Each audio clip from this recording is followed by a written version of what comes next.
para hindi ko malilimutan. Pero doon natin makikita. No, bilang tayo ng Iyapakor, yung pagmamahal sa bayan, ay nananatili sa amin. At atmosphere, di ba? Na Iyapakor, is proud to be Iyapakor.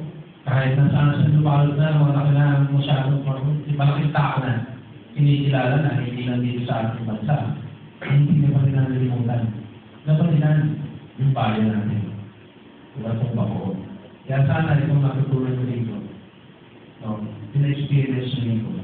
May teamwork na ginagawa ko dito. Kung saan nakatulan, pagpalin natin sa opisina. Diba? Dahil ito, ang team, parang natakot sa ito eh. Ibang klase. Yung pagka nakita mo, itong Bacoor na ipaglalaban natin. Dahil gusto natin, ay siyang Bacoor na mag-inom. Diba? Lalo sa atin, kaya alam ko lahat kayo, paglaban ng mga tao nyo. Diba? Ang sabi niya, ito dapat ang vision natin. Vision sa Bacoor. Tayo lahat, nandiyo dito, marami lang dito. Pagmalasakit lang natin, mahali lang dito. Ayan, medyo po rin pinaraw kayo.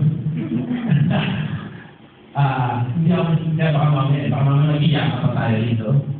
Kami natutuwa.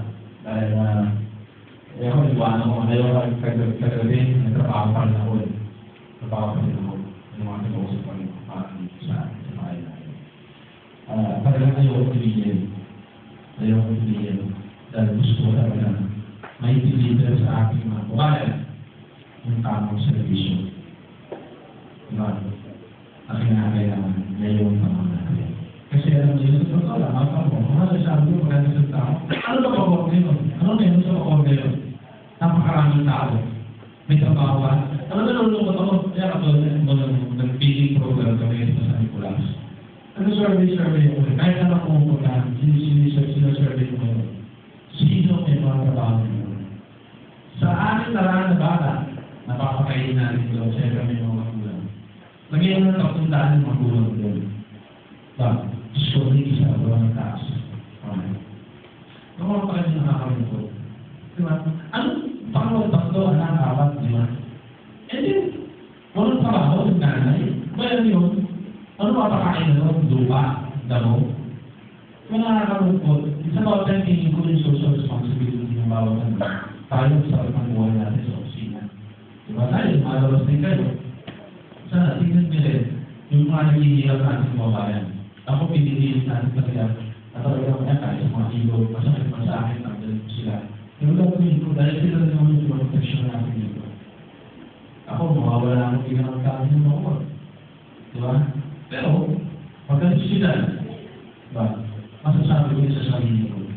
Magiging proud din ako sa sarili ko. Dahil ang Bacoor, nabago ko, pati kasama ko, ang buong konsilyo na kayo lahat ng pulisan.